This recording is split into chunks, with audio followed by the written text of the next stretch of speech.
आपण बघतोय हे सगळे कार्यकर्ते जे आहेत ते या ठिकाणी आक्रमक झालेले आहेत।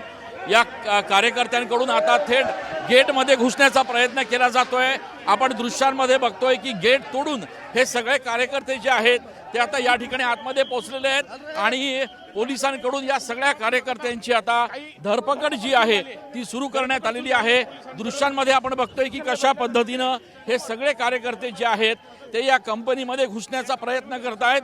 ही तीच कंपनी आहे ज्या कंपनीमध्ये असा आरोप केला जातोय की हिंदू तरुणी ज्या होत्या त्या तरुणींना त्या महिलांचं लैंगिक शोषण या ठिकाणी केलं जात होतं आणि त्यामुळे आक्रमक झालेले कार्यकर्ते जे आहेत त्यांनी आता या कंपनीच्या दारावर लाथा मारायला सुरुवात केलेली आहे, काचा फोडायला सुरुवात केलेली आहे आणि आपण बघतोय की आक्रमक झालेले हे सगळे कार्यकर्ते। दृश्यांमध्ये आपण बघतोय भाजप युवा मोर्चाचे हे सगळे कार्यकर्ते जे आहेत ते या ठिकाणी आक्रमक झालेले आहेत। या कंपनीच्या दारावर लाथा मारल्या जात आहेत, आतमध्ये घुसण्याचा या ठिकाणी प्रयत्न केला जातोय। ज्या पद्धतीनं हा संपूर्ण प्रकार घडलेला आहे त्यामुळे कुठेतरी एक अत्यंत आक्रमक अशी प्रतिक्रिया जी आहे ती या ठिकाणी बघायला मिळते। कार्यकर्ते जे आहेत ते या ठिकाणी आक्रमक झालेले आहेत। पोलिसांकडून कार्यकर्त्यांची धरपकड सुरू करण्यात आलेली आहे आणि या ठिकाणी आपण बघतोय की कार्यकर्त्यांकडून जय श्रीरामच्या घोषणा ज्या आहेत त्या या ठिकाणी दिल्या जात आहेत। ही तीच कंपनी आहे ज्या कंपनीमध्ये खरं तर महिलांचं लैंगिक शोषण झालं, शारीरिक शोषण झालं आणि त्यासोबतच या ठिकाणी महिलांना धर्मांतर करण्यास भाग पाडलं अशा पद्धतीचा आरोप केला गेलेला आहे। या संपूर्ण प्रकरणात नाशिक पोलिसांनी आतापर्यंत 6 जणांना अटक केलेली आहे।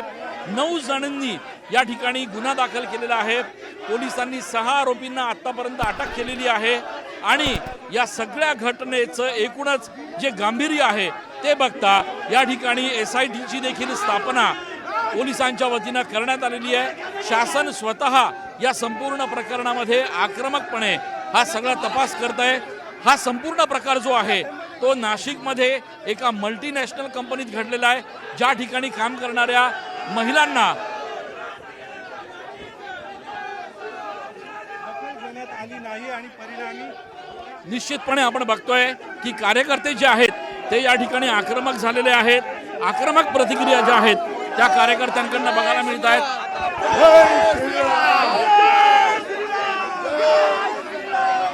काम मिळवून देण्याच्या नावाखाली हिंदू तरुणींवर जो लैंगिक अत्याचार झाला या ठिकाणी हे मुलींचं धर्मांतर करण्याचा प्रयत्न करत आहे त्याबद्दल आम्ही निषेध करत आंदोलन करत आहे। याच्या पुढे पण आम्ही त्यांना निवेदन दिलं होतं की असं वृत्त करायला तुम्ही त्यांना हे करू नका। या कंपनीच्या मॅनेजरच्या विरोधात आम्ही आंदोलन करत आहे आणि इथून पुढे असं करण्याचा त्यांनी अजून प्रयत्न केला ही कंपनी बंद करण्याची आमची मागणी एवढीच आहे। या कंपनीची जी मॅनेजमेंट आहे ती बदलण्यात यावी। कंपनीची मॅनेजमेंटवर कडक कारवाई करावी, त्यांच्यावर कडक कारवाई करावी आणि त्यांना कामावरून बडतर्फ करावं ही आमची प्रामुख्याने मागणी आहे भारतीय जनता युवा मोर्चाची। करायचं काय आमची मागणी या जिहादमध्ये कॉर्पोरेट जिहादमध्ये ज्या पद्धतीने 9 जण अटक केले आहे याच्या पाळामुळे शोधले पाहिजे आणि सरकारने यांच्या नांग्या ढाचल्या पाहिजे आणि या सर्व लोकांना फाशीची शिक्षा झाली पाहिजे। या मागणीकरता आम्ही इथे बसून निषेध नोंदवत आहे। काय सांगा आमची CP साहेबांना विनंती आहे अशा लोकांवर मोक्कांतर्गत कारवाई करावी। जो पण हिंदू धर्मातल्या आमच्या बहिणींवर अत्याचार करल त्याच्यावर मोक्कांतर्गत कारवाई करावी। गृह खात्याने आमची निविदा घ्यायला पाहिजे, आमची निविदा घेत नाहीये, आम्हाला निविदा द्यायला जाऊ देत नाहीये। काय सांगाल, काय भावना? आमच्या जिहादीने आमच्या बहिणींवरती जो अन्याय केला त्याला आम्ही निश्चित विरोध करत आहोत। ज्या जिहादींनी आमच्या हिंदू महिलांवर भगिनींवर अन्याय अत्याचार केलेला आहे त्यांना कठोरात कठोर शिक्षा झाली पाहिजे। अन्यथा भारतीय जनता युवा मोर्चाच्या वतीने पक्षाच्या वतीने यापेक्षाही अधिक तीव्र आंदोलन करून त्या जिहाद्यांना आम्ही आमच्या पद्धतीने शिक्षा देण्याचं काम नक्कीच करू। आपण बघतोय की कार्यकर्ते जे आहेत ते या ठिकाणी आक्रमक झालेले आहेत आणि एकूणच मागणी केली जाते की या संपूर्ण प्रकरणामध्ये कुठेतरी आता कठोर शासन जे आहे ते या ठिकाणी व्हायला हवं आणि त्याच्यामुळे हे कार्यकर्ते जे आहेत ते आता आक्रमक झालेले आहेत. आपण बघतोय हे सगळे कार्यकर्ते आक्रमक झालेले आहेत. काय भावना आहे? ठराविक काही विशिष्ट समुदायाच्या लोकांनी आमच्या हिंदू भगिनी 9 भगिनींवर विनयभंग केला, त्यांना मांस खायला प्रवृत्त केलं, त्यांना नमाज पठण करायला लावलं. याच्या पाठीमागे मोठं रॅकेट सक्रिय आहे. या रॅकेटचा पर्दाफाश व्हायला पाहिजे, ही भारतीय जनता पार्टीची मागणी. आपण बघतोय हे सगळे कार्यकर्ते जे आहेत ते या ठिकाणी आक्रमक झालेले आहेत आणि या ठिकाणी काही कार्यकर्ते जे आहेत ते आतमध्ये घुसण्याचा प्रयत्न करत होते. पोलिसांनी त्यांना या ठिकाणी अडवलेलं आहे.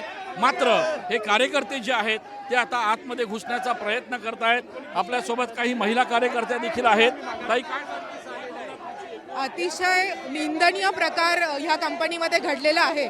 महिला आज काम करते, बाहेर पडते आपलं करिअर करण्यासाठी, 2 पैसे कमवण्यासाठी आणि इंटरनॅशनल कंपनीमध्ये, एवढ्या मोठ्या इंटरनॅशनल कंपनीमध्ये जेव्हा अशी गोष्ट होत असेल तर ती अतिशय निंदनीय आहे. आणि आज भारतीय जनता पार्टीचे पदाधिकारी म्हणून आपल्या नाशिक शहरामध्ये जेव्हा हे असं होतंय तेव्हा अतिशय वाईट आम्हाला वाटलेलं आहे. म्हणून तुम्ही सगळ्यांच्या चेहऱ्यावरती समजू शकता की किती आक्रमकतेने हे आंदोलन आम्ही इथे या संदर्भात SIT स्थापन केलेली आहे पोलिसांनी, चौकशी सुरू आहे.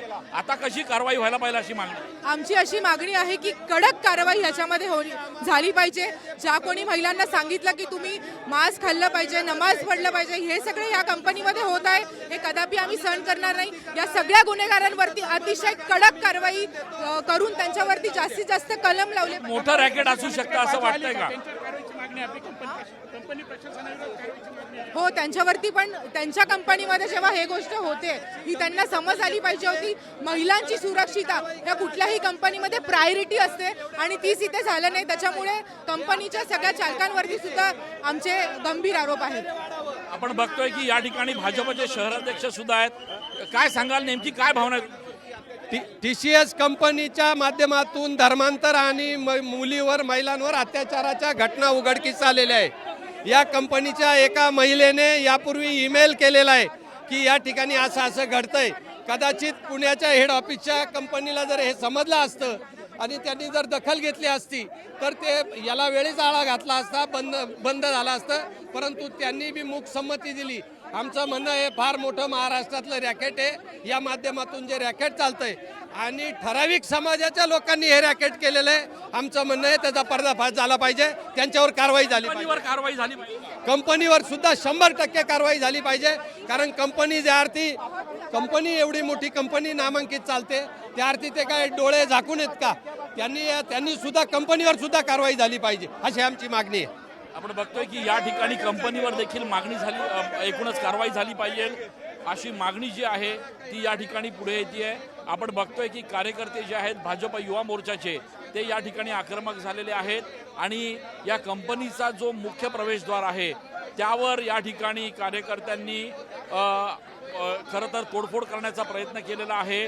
पोलिसांचा मोठा बंदोबस्त आहे आणि एकूणच या संपूर्ण प्रकरणामध्ये आता या पोलिसांकडनं कार्यकर्त्यांची धरपकड देखील केली जाते.